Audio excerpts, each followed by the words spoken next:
আপনি পছন্দ হলেও সুন্নি, না হলেও সুন্নি, ভালো লাগলেও সুন্নি, না লাগলেও সুন্নি। কারো ভালো আর মন্দ, পছন্দ আর অপছন্দ দিয়ে কিয়ামতের ময়দানে আমার কিচ্ছু আসে যায় না। কি আসতে বলেন কেন? জোরে বলেন। কিচ্ছু আসে যায়। আল্লাহ নবী বলছেন কিয়ামতের ময়দানে 3 জায়গা কেউ কারো হবে না। বুঝে যাবেন আজকে মেহেশরের মাঠে 3 জায়গাতে কেউ কারো হবে না। সন্তান পিতার হবে না, পিতার সন্তানের হবে না, মা মেয়ের হবে না, মেয়ে মায়ের হবে না, ভাই ভাইয়ের হবে না, বন্ধু তো আরো পরের কথা, কেউ কারো হবে না। সেই সময় রাসূল বললেন আমি শুধু উম্মতের আপন হব সেই দিন। আসতে হয়ে গেল না? জোরে বলবেন। আপন কি হবে? নবী। জোরে বলেন আপন কি হবে? তো আপনার ভালো না লাগা আর লাগা দিয়ে আমি রাসূলের ব্যাপারে সিদ্ধান্ত নেব না। কি কথা বলেন না কেন? ঠিক কি না?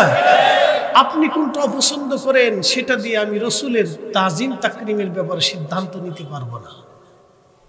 আপনার ভালো লাগা না লাগা ও ছাতা দিয়ে আমার দেখার সময় নাই। মেহেশরে আল্লাহর নবীর সামনে প্রত্যেকটা উম্মতকে দাঁড়াবে। কি শাইখুল হাদিস, কি আজহার, কি মক্কা, কি মদিনা, পৃথিবীর সবচেয়ে বড় আলেম সেই দিন রাসূলের সামনে মাথা নত করে থরথর থরথর করে কাঁপতে থাকবে। যদি রাসূল কবুল করে তাহলে সে সাকসেস হবে, যদি নবী কবুল না করে পৃথিবীর কোনো শক্তি নাই তাকে আল্লাহর দরজা পর্যন্ত পৌঁছাই দিবে। যদি রাসূল কবুল করে একজন রিকশাওয়ালাকে তাহলে সে হবে শাহানশাহ, বাদশা।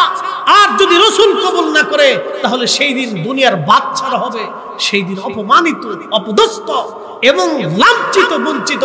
আর আল্লাহর নবী যদি দুনিয়াতে কোন উম্মতকে কবুল করে তাহলে সে হবে আখিরাতের বাদশা। কথা বলেন ঠিক না বেটে? আপনাকে বুঝে তারপরে কবরে যেতে হবে। আমাকে আপনাকে বুঝে কবরে যাওয়াটা বুদ্ধিমানের কাজ। আল্লাহর নবী ডাক দিয়ে বললেন সাহাবীরা তোমরা যদি জান্নাতি কোন মানুষ দেখতে চাও তাহলে আমার মালিকের চেহারার দিকে তাকাও। হয় না? হয় না? আরো জোরে, আরো জোরে। কি মানুষ? একসাথে জোরে, এখান থেকে মাসলা আসবে। কি মানুষ? জান্নাতি। জোরে বলেন কি মানুষ? জান্নাতি। কেন? নবী বলেন আমার রক্ত যার রক্তের সাথে মিশে গেছে সে জাহান্নামে যেতে পারে না। আরো জোরে জোরে জোরে জোরে জোরে। কার রক্ত? রাসূলের রক্ত। জোরে বলেন কার রক্ত? তাহলে যেই রাসূল মায়ের রেহেমের ভিতরে ছিল সেই মা কি করে জাহান্নামে যায়? বলেন আমাকে, বলেন আপনি আমাকে বলে দেন। যেই রাসূল যেই মায়ের রেহেমে ছিলেন সেই মা কি করে জাহান্নামে যায়? যেই নবী যেই রেহেমের মধ্যে ছিল সেই মা কি করে পাথরের সামনে সিজদা করে? যেই বাবার নসল দিয়ে নবী পৃথিবীতে আসছে তাহলে সেই বাবা কেন কি করে মূর্তির সামনে মাথা নত করে? বলেন আপনি আমাকে বলে দেন। মদিনা থেকে পড়ে আসছে না? আরে মক্কা থেকে পড়ে আসছে না? মক্কাতে তো আবু জেহেল ছিল। কি কথা কন না কেন? আবু লাহাব ছিল, উতবা ছিল, শাইবা ছিল, মুগিরা ছিল, তারা কুরাইশ বংশের ছিল। তাতে কি হয়েছে? ইয়াজিদও ছিল, সে তো কুরাইশ বংশের, উমাইয়া শাখার। নবী বলতেন হালাকাতু উম্মতি আলা ইয়াদি গিলমাতিন মিন কুরাইশ। কুরাইশ বংশের যুবকের মাধ্যমে আমার উম্মত ধ্বংস হবে, আমার উম্মত ধ্বংস হবে। এই কুরাইশ বংশের এক যুবকের মাধ্যমে আমার উম্মত ধ্বংস হবে। এই হাদিস যিনি বর্ণনা করছেন তিনি আবু হুরায়রা রাদিয়াল্লাহু আনহু। আল্লামা ইমাম হাজার আসকালানি ফাতহুল বারি শরহে বুখারীর মধ্যে তিনি লিখেছেন এই হাদিসের ব্যাখ্যা করতে যাইয়া ফাতহুল বারিতে ইমাম হাজার আসকালানি আশ-শাফিঈ পৃথিবীর 4 মুহাদ্দিসের এক মুহাদ্দিস, 4 হাদিস বিশারদের এক হাদিস বিশারদ ইমাম হাজার আসকালানি তিনি লিখতেছেন হযরত আবু হুরায়রা মাঝে মধ্যে দুয়াতে বাজারে বাজারে ঘুরতেন আর বলতেন আল্লাহুম্মা লা তুদরিকনি সানাতুস সিত্তিনা ওয়ালা ইমারাতুস সিবিয়ান। আল্লাহ তুমি আমাকে 60 হিজরির সেই যুবকের শাসন থেকে তুমি আমাকে বাঁচাও। আল্লাহুম্মা লা তুদরিকনি সানাতুস সিত্তিন ওয়ালা ইমারাতুস সিবিয়ান। আল্লাহ তুমি আমাকে হেফাজত করো, 60 হিজরির সেই যুবকের শাসন থেকে তুমি আমাকে হেফাজত করো আল্লাহ। 60 হিজরিতে ক্ষমতায় বসেছিল ইয়াজিদ। ইয়াজিদ ইয়াজিদ বুঝতে পারছেন? আজকে ওরা বুকে হাত বেঁধে নামাজ পড়ে, মক্কা থেকে পড়ে এসে কয় ইয়াজিদ রহমতুল্লাহ আলাইহি। কে 1400 বছর পরে তোমার ইয়াজিদের প্রতি দরদ লাগছে কে? তুমি আওলাদ রাসূলের প্রতি তোমার দরদ আসতে পারে না? তুমি হুসাইনের প্রতি দরদ আসতে পারে না? তোমার ইয়াজিদের প্রতি দরদ এসে গেল, কারণটা কি? যার ব্যাপারে আল্লাহর নবী লানত দিয়ে গেলেন, সাহাবী যার ফিতনা থেকে বাঁচার জন্য দোয়া করতেন, তার এই কঠিন ভয়াবহ ফিতনা থেকে বাঁচার জন্য সাহাবী দোয়া করতেন। নবীজি তার ভবিষ্যৎবাণীতে করে গেলেন এই উম্মত দ্বারা, এই যুবক দ্বারা আমার উম্মত ধ্বংস হবে। তুমি তার জন্য দোয়া করো, লজ্জা করে না? মুসলমান লজ্জা করা উচিত। আর আমরা যখন বলি তখন বলে সব বেদাতি, এরা বুঝে না কিছু। আমরা হয়ে গেছি আজকে সমাজে বেদাতি। আপনাদের বুঝতে কোনো কষ্ট হচ্ছে? প্রিয় ভাই আমার, সতর্ক করার দায়িত্ব আমার, মানাটা আপনার। আমার কাজ হচ্ছে সতর্ক করা, আমার নিজের মনের সিদ্ধান্তে না, আউলিয়া کرام উলামায়ে کرامের সিদ্ধান্তের প্রেক্ষিতে বলতেছি, আমার নিজের কোনো সিদ্ধান্ত না। ইসলাম কারো ব্যক্তিগত সিদ্ধান্তে চলে না। এট ফার্স্ট আল্লাহর কোরআন, রাসূলের সুন্নাহ, ইজমা এবং কিয়াস, এই 4টা পদ্ধতিতে ইসলামের উসুল, রুলস, নিয়ম কানুন চলে। একসাথে বলবেন না মারহাবা? একসাথে বলেন, কয় পদ্ধতিতে? 4। কোরআন, সুন্নাহ, ইজমা, কিয়াস। কোরআন, সুন্নাহ, ইজমা, কিয়াস। আর একদল আছে তারা ইজমা মানে না, কিয়াস মানে, এরা আবার নানান যুক্তি। বুঝতে পারছি? বুঝে যাবে। আমি কোন রাজ দরবারে রাজা বাদশার দাওয়াত দিই না, কারণ তাদের অর্থের ভিতরে মজলুম, গরিব দুঃখী মানুষের রক্ত লেগে থাকে। হিসাব বসে দেখবেন এই কথাটা রাত্রিবেলা যে বাড়িতে বসে চিন্তা করবে, যে রাজা বাদশাদের অর্থের ভিতরে মজলুমদের রক্ত লেগে থাকে, পরিশ্রমী মানুষের ঘাম লেগে থাকে। আপনি বাড়ি যে চিন্তা করবেন, কথার দূরত্ব অনেক, ওজন অনেক, বিরাট ওজন এই কথা। ইমাম আহমদ ইবনে হাম্বল এক আত্মীয়ের বাড়িতে দাওয়াত খেতে গেছে। যাওয়ার পরে ইমাম আহমদ ইবনে হাম্বল রাহমাতুল্লাহ আলাইহিকে খাবার দিছে। তো জিজ্ঞেস করলেন, খাবার কোথা থেকে আনছে? বলল, হুজুর খাবার আনছি ইমাম, আমার এক বাদশার খলিফার সাথে আমার খুব বন্ধুত্ব সম্পর্ক, তিনি আমাকে কিছু হাদিয়া দিয়েছেন, সেখান খাবারের ব্যবস্থা করছে। ইমাম আহমদ ইবনে হাম্বল ডাক দিয়ে বলেন, এই খাবার আমার জন্য না, তুমি খলিফার রাজদরবার থেকে টাকা আনছো, সেই টাকার খাবার আমাকে দিচ্ছ। শোনো, খলিফাদের টাকার ভিতরে গরিব মানুষের রক্ত লেগে থাকে, মজলুমদের রক্ত লেগে থাকে, এই খাবার আমি খাবো না।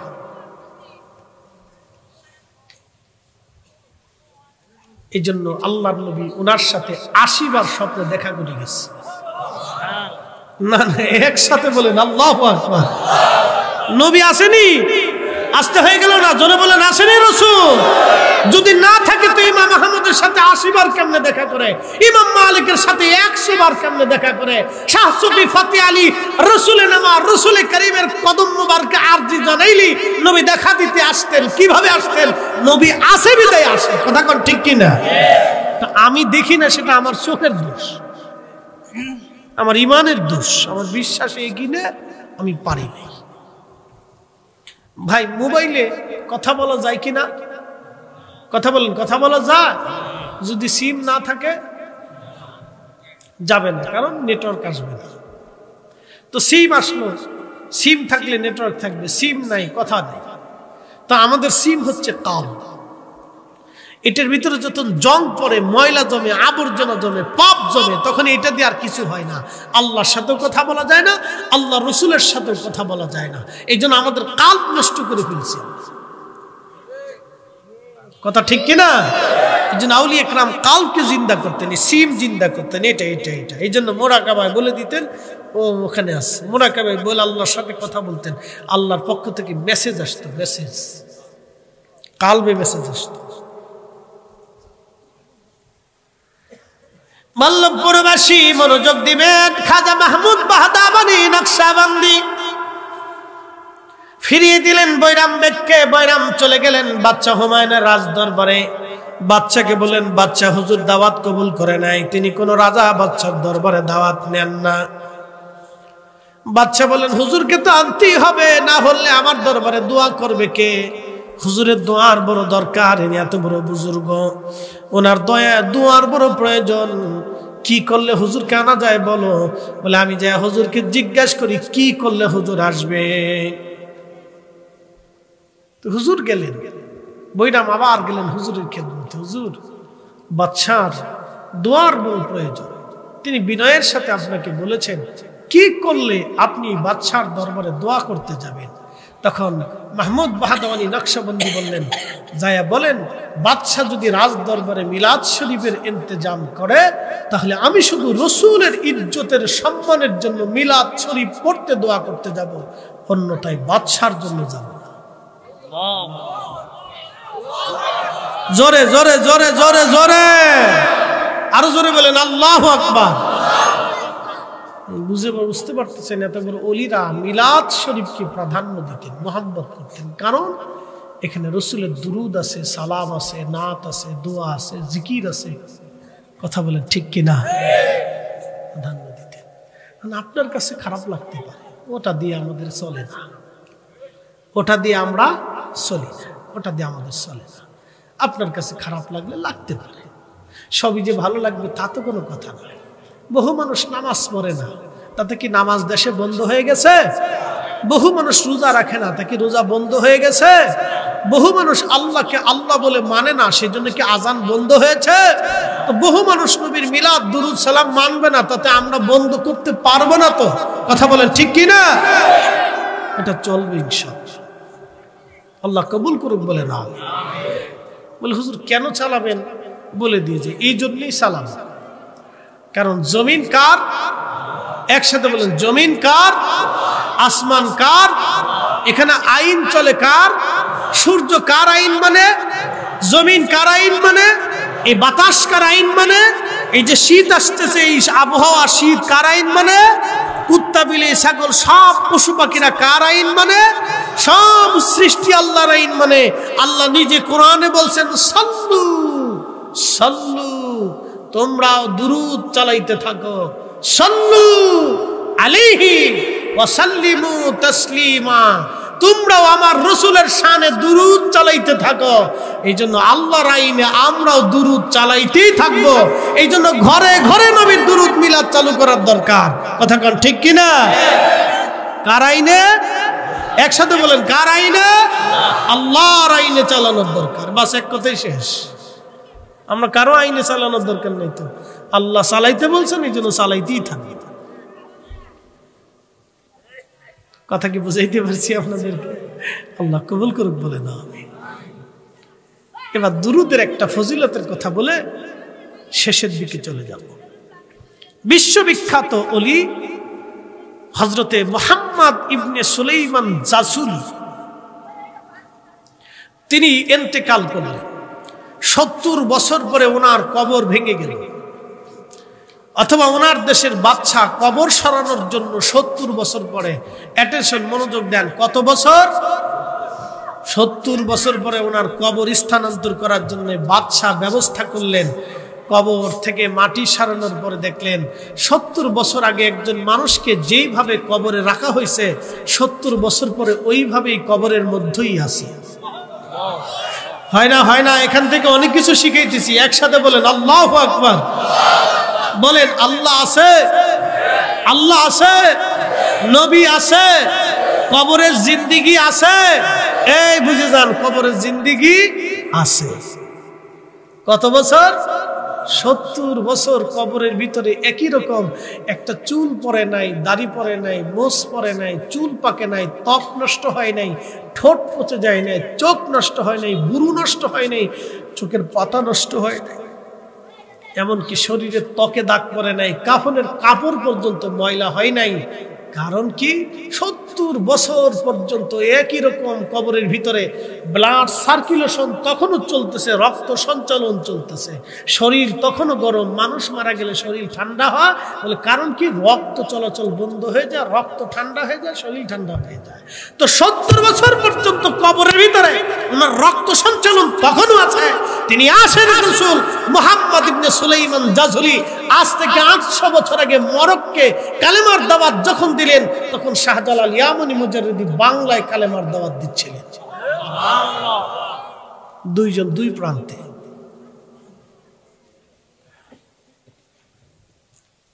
বুঝে যাবে ইসলাম এনেছি ওলিরা। একসাথে বলেন ঠিক না বেঠিক? কারা আনছে? ওলিরা, ওলিরা, ওলিরা। যদি শাহজালাল ইয়ামানি মুজাররিদের কারামত না থাকতো তাহলে গোরগোবিন্দের সাথে যুদ্ধে পারতেন না। খাজা বাবা আজমিরির যদি সেই দিন আল্লাহর দেওয়া প্রদত্ত নিয়ামত কারামত না থাকতো তাহলে আজমির থেকে ধুলা তিনি পানিপথে নিক্ষেপ করতে পারতেন না। সেই দিন উনার দোয়া কবুল হতো না, চোখের পানি মঞ্জুর হতো না, মুহাম্মদ ঘুরির বিজয় হতো না, 1000 বছর যুদ্ধ করলেও পারতেন না, সম্ভব ছিল না। সোমনাথ মন্দির সুলতান মাহমুদ গজনবী কখনোই দখল করতে পারতেন না যদি হযরত আবুল হাসান খেরখানের দোয়া না থাকতো। আউলিয়া একরামের দোয়ার বদৌলতে মুসলমানের তলোয়ারে আল্লাহর শক্তি এসেছে। কথা বলেন ঠিক না বেঠিক?